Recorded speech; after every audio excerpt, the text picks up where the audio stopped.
Hi ಎಲ್ರಿಗೂ welcome back to my YouTube channel. ಇವತ್ತು ನಾನು ನಿಮಗೆ ತುಂಬ ಟೇಸ್ಟಿಯಾಗಿ ಚಿಕನ್ ಲಿವರ್ ಪೆಪ್ಪರ್ ಡ್ರೈ ಯಾವ ರೀತಿ ಮಾಡೋದು ಅಂತ ಹೇಳ್ಕೊಡ್ತೀನಿ.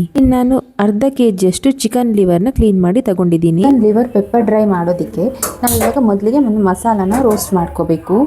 ಈ ಸ್ಪೂನಲ್ಲಿ ಇಂಗ್ರೀಡಿಯೆಂಟ್ಸ್ನ ತಗೊಂಡಿದ್ದೀನಿ. ನಾನಿಲ್ಲಿ 1.5 ಚಮಚದಷ್ಟು ಕಾಳು ಮೆಣಸನ್ನ ತಗೊಂಡಿದ್ದೀನಿ. ಹಾಗೆ ಅದೇ ಚಮಚದಲ್ಲಿ ಅರ್ಧ ಚಮಚದಷ್ಟು ಬಡಿ ಸೊಪ್ಪು ಅಥವಾ ಸೋಂಪನ್ನು ತಗೊಂಡಿದ್ದೀನಿ. ಡ್ರೈ ರೋಸ್ಟ್ ಮಾಡ್ಕೋಬೇಕು. ಗ್ಯಾಸ್ನ ಮೀಡಿಯಮ್ ಫ್ಲೇಮಲ್ಲಿ ಇಟ್ಕೊಂಡು ನಾನು ಇದನ್ನ ಫ್ರೈ ಮಾಡ್ತೀನಿ. ನಾವಿದ್ದು ಈ ಪೌಡರನ್ನು ಮಾಡಿಕೊಂಡ್ರೆ ಮತ್ತೆ ಈ ಚಿಕನ್ ಲಿವರ್ ಪೆಪ್ಪರ್ ಡ್ರೈನ ಬೇಗನೆ ಮಾಡ್ಕೋಬೋದು. ನೋಡಿ, ಇವಾಗ ಇದಿಷ್ಟು ಫ್ರೈ ಆಗಿರೋದು ಸಾಕು. ನಾನಿವಾಗ ಇದನ್ನು ಮಿಕ್ಸಿ ಜಾರಲ್ಲಿ ಹಾಕಿ ಪುಡಿ ಮಾಡ್ಕೊಳ್ತೀನಿ. ನೋಡಿ, ಇಲ್ಲಿ ಪುಡಿ ರೆಡಿ ಆಗಿದೆ. ಇದು ಇಷ್ಟು ಪುಡಿ ಆದರೆ ಸಾಕು. 2 ಈರುಳ್ಳಿ, ಕೊತ್ತಂಬರಿ ಸೊಪ್ಪು, ಹಾಗೆ ಕರಿಬೇವನ್ನು 4 ಕಡ್ಡಿಯಷ್ಟು ತಗೊಂಡಿದ್ದೀನಿ. 3 ಹಸಿಮೆಣಸಿನ್ಕಾಯಿ. ಇದೆಲ್ಲ ಇವಾಗ ನಾವು ಮಸಾಲ ಮಾಡೋದಕ್ಕೆ ಬೇಕು. ಬನ್ನಿ ಇವಾಗ chicken liver pepper dry start ಮಾಡೋಣ. ಗ್ಯಾಸ್ ಆನ್ ಮಾಡಿಕೊಂಡು ಬಾಂಡಿನ ಇಟ್ಕೊಳ್ತೀನಿ. ಇವಾಗ ನಾನು ಇದಕ್ಕೊಂದು 2 ಸ್ಪೂನಷ್ಟು ಎಣ್ಣೆನ ಹಾಕ್ಕೊಳ್ತೀನಿ. ಇವಾಗ ಎಣ್ಣೆ ಬಿಸಿಯಾಗಿದೆ. ಎಣ್ಣೆ ಬಿಸಿಯಾದ ತಕ್ಷಣ ಇದಕ್ಕೆ ನಾನು 3 ಹಸಿಮೆಣಸಿನ್ಕಾಯಿನ ಕಟ್ ಮಾಡಿ ಹಾಕ್ಕೊಳ್ತೀನಿ. ನಂತರ 2 ಒಣಮೆಣಸನ್ನು ಕಟ್ ಮಾಡಿ ಹಾಕ್ಕೊಳ್ತೀನಿ. ಇವಾಗ ಕಟ್ ಮಾಡಿರೋ 2 ಈರುಳ್ಳಿನ ಹಾಕ್ಕೊಳ್ತಾ ಇದ್ದೀನಿ. ಇವಾಗ ಈರುಳ್ಳಿ ಚೆನ್ನಾಗಿ ಫ್ರೈ ಆಗಬೇಕು. ಇವಾಗ ನಾನು ಇದಕ್ಕೆ 1 ಸ್ಪೂನಷ್ಟು ಶುಂಠಿ ಬೆಳ್ಳುಳ್ಳಿ ಪೇಸ್ಟ್ನ ಹಾಕ್ಕೊಳ್ತೀನಿ. ಒಂದ್ಸಲ ಚೆನ್ನಾಗಿ ಮಿಕ್ಸ್ ಮಾಡ್ಕೊಳ್ತೀನಿ. ಹಾಗೆ ಒಂದು ಸ್ವಲ್ಪ ಉಪ್ಪನ್ನ ಹಾಕ್ಕೊಳ್ತೀನಿ. ಈರುಳ್ಳಿ ಸ್ವಲ್ಪ ಬೇಗ ಸಾಫ್ಟ್ ಆಗುತ್ತೆ. ಒಂದ್ಸಲ ಇದನ್ನು ಚೆನ್ನಾಗಿ ಮಿಕ್ಸ್ ಮಾಡ್ಕೋಬೇಕು. ಇವಾಗ ನಾನಿಲ್ಲಿ 4 ಕಡ್ಡಿಯಷ್ಟು ಕರಿಬೇವಿನ ಎಲೆನ ಹಾಕ್ಕೊಳ್ತೀನಿ. ಇವಾಗ ನಾನು ಚಿಕನ್ ಲಿವರ್ನ ಇದಕ್ಕೆ ಆ್ಯಡ್ ಮಾಡ್ತೀನಿ.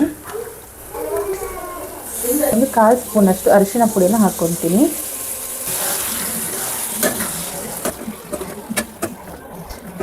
ಪೌಡರ್ ಮಾಡ್ಕೊಂಡಿದ್ವಿ ಆವಾಗಲೇ, ಸೊ ಅದನ್ನು ಇವಾಗ ಹಾಕಬೇಕು.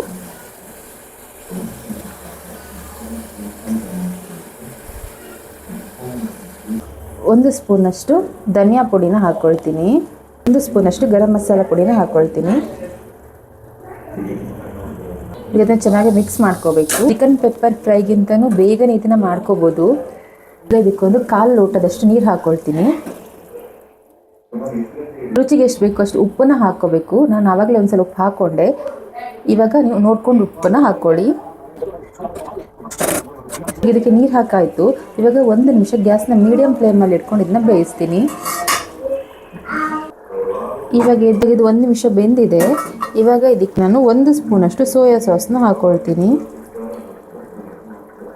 ಹಾಗೆ ಒಂದು ಚಿಕ್ಕ ಪೀಸಷ್ಟು ಲಿಂಬೆ ಹಣ್ಣನ್ನು ಹೆಣ್ಕೊಂಡು ನೋಡ್ಬೋದು. ಇವಾಗ ನಾನು ಇದನ್ನ 5 ಮಿನಿಟ್ ಬೇಯಿಸ್ಕೊಂಡೆ. ಇದು ಇವಾಗ ಚಿಕನ್ ಲಿವರ್ ಚೆನ್ನಾಗಿ ಬೆಂದಿದೆ. ಇದರಲ್ಲಿ ಒಂದು ಸ್ವಲ್ಪ ನೀರಿದೆ, ಅದು ಇವಾಗ ಡ್ರೈ ಆಗಬೇಕು. ಕೊತ್ತಂಬರಿ ಸೊಪ್ಪನ್ನು ಹಾಕ್ಕೊಳ್ತೀನಿ. ಇವಾಗ ಇದು ರೆಡಿ ಆಗಿದೆ. ಬನ್ನಿ ಇವಾಗ ಇದನ್ನ ಸರ್ವ್ ಮಾಡೋಣ. ನೋಡ್ಬೋದು ಎಷ್ಟು ಕಲರ್ಫುಲ್ ಆಗಿದೆ. ನೀವು ಈ ರೆಸಿಪಿನ ಮಿಸ್ ಮಾಡದೆ ಮನೆಯಲ್ಲಿ ಟ್ರೈ ಮಾಡಿ. ಹಾಗೆ ನೀವೇನಾದರೂ ನನ್ನ ಚಾನಲ್ನ ಸಬ್ಸ್ಕ್ರೈಬ್ ಮಾಡದೆ ನೋಡ್ತಾ ಇದ್ರೆ ಪ್ಲೀಸ್ ಸಬ್ಸ್ಕ್ರೈಬ್ ಮಾಡಿ. ಹಾಗೆ ಲೈಕ್ ಮಾಡಿ, ಶೇರ್ ಮಾಡಿ, ಕಮೆಂಟ್ ಮಾಡಿ. ಟೇಸ್ಟ್ ಮಾಡ್ತೀನಿ.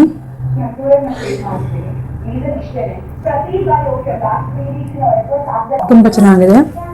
ನೀವು ಒಂದ್ಸಲ ಮನೆಯಲ್ಲಿ ಮಿಸ್ ಮಾಡದೆ ಟ್ರೈ ಮಾಡಿ. Thank you.